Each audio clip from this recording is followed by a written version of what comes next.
The committee played each of the company's media adverts in a project at the parliament, but most of them did not meet the standards like disclaimers for pregnant women, disclaimers with children and people with certain conditions. The adverts also harassed women sexually, portrayed the drinks as those that can arouse sexual enhancement, among others.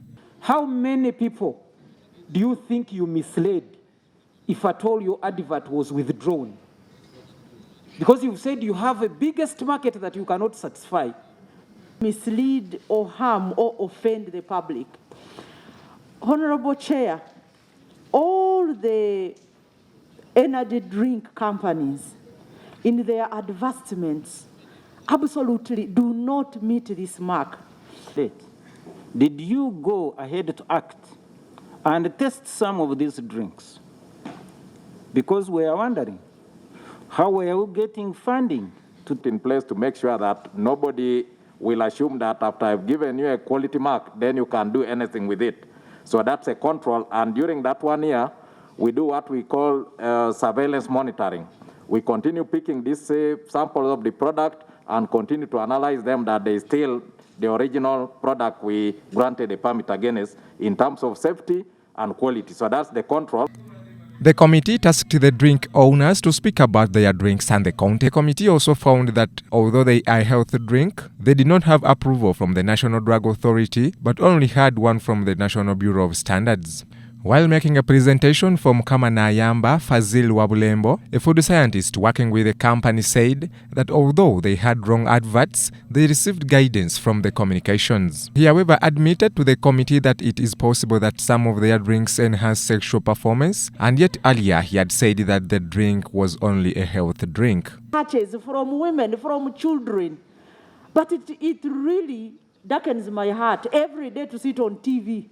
And you're seeing somebody advertising, prompted with a touch of a woman, that then they can turn your eyes to your drink. What do you communicate to the Ugandan children population? That actually they should take such unwanted advances that lure them into unprotected sex and they get pregnant. Officers to be involved in this article.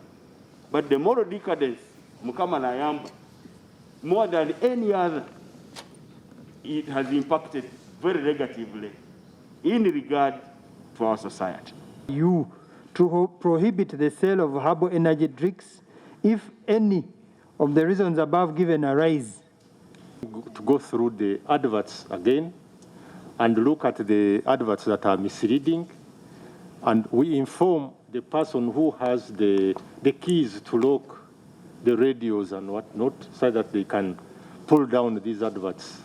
Your advert clearly states that you saw the woman saying, if you have Mukamanayamba, you can touch her.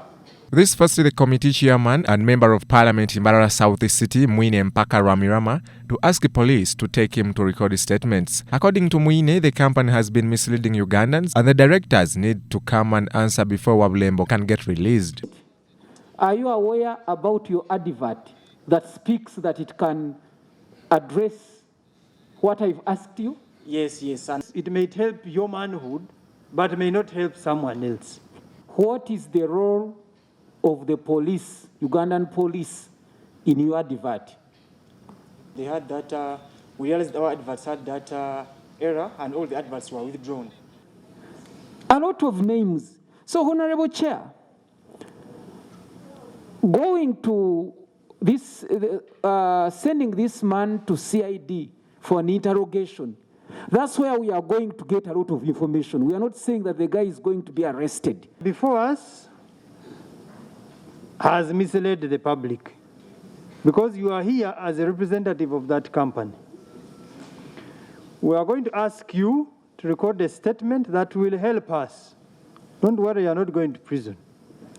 But we want those facts of you withdrawing adverts, why you withdrew those adverts, and this information will help us deal with your directors. Harriet Businja, the Hoima City MP, says that the drinks have silently killed Ugandans and the duping of the consumers. The regulating agencies, National Drug Authority, Uganda Communication Commissions and Uganda National Bureau of Standards all pledged to heighten their role in regulating the sector. UNBS says it will withdraw their certificates from those who have failed to meet the standards, while UCC pledged to engage media stakeholders. The actions any regulator would take is a process. We've gotten this information here. Definitely that has really switched on our processes. We are going to investigate some of these cases, case by case. We are going to review our layers of protection that we had put in place, whether they are adequate or we need to do more. Because this is health, we do not joke with health. People have consumed the drug believing what you have been advertising. We do not know what kind of effect it has on the people because you're advertising it as a drug. NDA has never tested this drug. We don't have any results to prove that it is actually testing. Gingy Godfrey for BTM News Today.